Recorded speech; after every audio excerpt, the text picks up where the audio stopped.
यह कहानी हमारे देश भारत की है और उस समय की है जब हमारे देश को भारत नहीं कहा जाता था, उसे जम्बूद्वीप कहा जाता था। हाँ, इस क्षेत्र को प्राचीन काल से ही जम्बूद्वीप के नाम से जाना जाता रहा है। यह कोई साधारण भूमि नहीं थी, बल्कि एक विशाल भूखंड था, जहां कई महान सभ्यताओं ने जन्म लिया।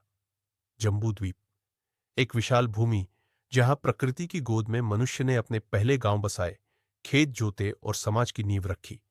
उस समय देश, सीमाओं और धर्मों का कोई बंधन नहीं था। लोग प्रकृति के साथ रहते थे, सरल, सहज और संतुलित जीवन जीते थे। जम्बूद्वीप, जिसकी सीमाएं उत्तर में हिमालय से लेकर दक्षिण के समुद्र तक फैली थी, वह धरती का एक स्वर्णिम भाग था। ऋग्वेद के मंत्रों में वर्णित यह क्षेत्र न केवल प्राकृतिक संसाधनों से भरपूर था, बल्कि यहाँ की सभ्यताएं भी अत्यंत उन्नत थी। जम्बूद्वीप का अर्थ था जम्बू वृक्षों से आच्छादित द्वीप। ये वृक्ष, जिनके फल मीठे और उपयोगी होते थे, इस भूमि की पहचान बन चुके थे। जम्बूद्वीप की लगभग सभी सभ्यताएं एक महान नदी के किनारे फली फूली, जिसका नाम था सप्त सिंधु या सरस्वती नदी। यह नदी अपनी 7 सहायक नदियों से मिल एक विशाल नदी का रूप लेती थी, इसलिए इस नदी को सप्त सिंधु कहा जाता था। यह नदी हिमालय से निकलकर हरियाणा, पंजाब और राजस्थान होते हुए बहती थी और अंततः कच्छ के रण में जाकर समुद्र में मिल जाती थी। भूगर्भीय परिवर्तनों और अन्य प्राकृतिक कारणों से यह नदी अब विलुप्त हो चुकी है। हालांकि कुछ लोग मानते हैं कि यह आज भी भूमिगत रूप से बहती है। ऋग्वेद में सरस्वती को नदीतमा कहा गया है, जिसका अर्थ है नदियों में सबसे महान। वैदिक सभ्यता में सरस्वती नदी का अत्यंत महत्वपूर्ण स्थान था। पुराने समय में यह नदी उत्तर पश्चिमी भारत की जीवन रेखा मानी जाती थी। कुछ विद्वानों का मानना है कि सरस्वती के विलुप्त होने का मुख्य कारण भूगर्भीय परिवर्तन था, जो भूकंप के कारण हुए।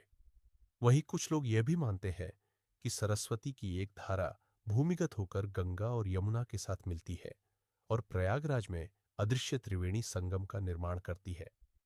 जम्बूद्वीप की आत्मा यदि कोई थी, तो वहां सरस्वती नदी थी। सरस्वती नदी केवल जलधारा नहीं थी, वह ज्ञान, विज्ञान और संस्कृति की वाहिका थी। नदी के तटों पर ही अनेक सभ्यताएं पनपी। लोग मिट्टी के घर बनाकर वहीं रहने लगे, खेती की, पशुपालन किया और समाज की बुनियाद रखी। यहां से ही वैदिक सभ्यता का विकास हुआ। हवन कुंडों में अग्नि प्रज्वलित होती, मंत्र गूंजते और आकाश में धूप की महक फैलती। समय बीतता गया और एक के बाद एक नई सभ्यताएं जन्म लेती गई, कुछ छोटी, कुछ बड़ी। लगभग 50 से 60 प्रमुख सभ्यताएं सरस्वती के किनारे फली फूली। लेकिन जैसे जैसे जनसंख्या बढ़ी, समस्याएं भी उत्पन्न होने लगी। सबसे पहली समस्या थी निवास स्थान की कमी और दूसरी खाद्य संकट। लोगों ने अपने मूल निवास को छोड़कर नए स्थानों पर जाना शुरू किया। इस कारण कई नए गांव बसने लगे, लेकिन मूलभूत समस्याएं बनी रही। जब एक गांव में संकट आता, लोग दूसरे गांव की ओर रुख करते, कभी सहयोग के लिए तो कभी लूट और संघर्ष के लिए। धीरे धीरे संघर्ष एक सामाजिक समस्या बन गया। एक गांव से दूसरा, फिर तीसरा। मानव जीवन जैसे प्रवाह बन गया था। सरस्वती के किनारे बसे गांवों में जब स्थान और संसाधनों की कमी होने लगी, तब लोगों ने अन्यत्र पलायन करना शुरू किया। ये लोग पहाड़ों, जंगलों और मैदानों की ओर गए और वहां अपने नए ठिकाने बनाए। परंतु एक समस्या अब भी हर जगह उनका पीछा कर रही थी, अस्थिरता। एक गांव को छोड़कर बसे दूसरे गांव में भी वही संकट आते, कभी भोजन की कमी, कभी पानी की, तो कभी सुरक्षा की। समाज अब फैल रहा था, पर एकजुट नहीं था। जैसे जैसे गांवों की संख्या बढ़ती गई, वैसे वैसे उनमें आपसी तनाव भी बढ़ता गया। अब झुंड बनाकर लोग दूसरे गांवों पर हमला करने लगे। लूटपाट, जानवरों की चोरी और आगजनी आम हो गई थी। पहले ये बाहरी खतरे होते थे, लेकिन अब अपने ही लोग अपनों पर वार करने लगे थे। यह स्थिति भयावह हो गई जब एक ही गांव के 2 या 3 झुंड आपस में टकरा गए। रिश्ते, पहचान और परंपराएं ध्वस्त होने लगी। गांवों में भय और अविश्वास का वातावरण बन गया। जब संघर्ष असहनीय हो गया, तब कुछ समझदार वृद्धों ने मिलकर एक प्रस्ताव रखा। हमें एक ऐसा व्यक्ति चाहिए जो हमारे विवाद सुलझाए, हमारे निर्णय ले और गांव की रक्षा करे। इस प्रकार मुखिया की कल्पना जन्मी। मुखिया न कोई राजा था, न तानाशाह। वह गांव के लोगों द्वारा चुना गया व्यक्ति था, जो सभी के हित में निर्णय करता था। उसकी बातें अंतिम मानी जाती थी। गांव में अब एक आवाज थी, जो सभी के लिए समान थी। मुखिया के आने से कुछ हद तक शांति स्थापित हुई।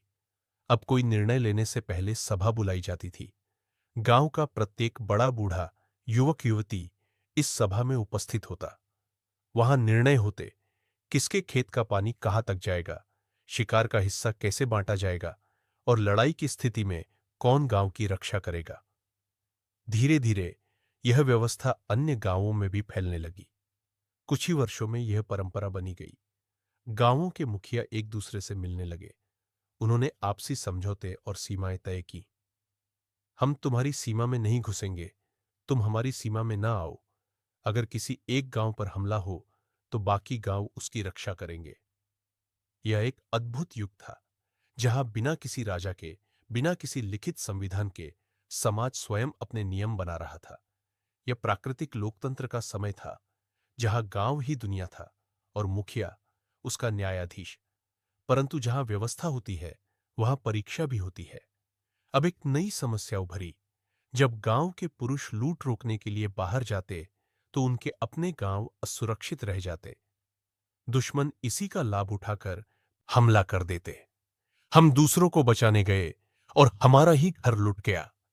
यह स्थिति गांव वासियों को अंदर से तोड़ने लगी। कुछ गांवों ने फिर से पुराने रास्ते अपनाने की कोशिश की। स्वार्थ, चोरी और हमला। एक बार फिर गांव के बुद्धिजीवी और मुखिया की सभा हुई। हमें संगठित होना पड़ेगा, उन्होंने कहा।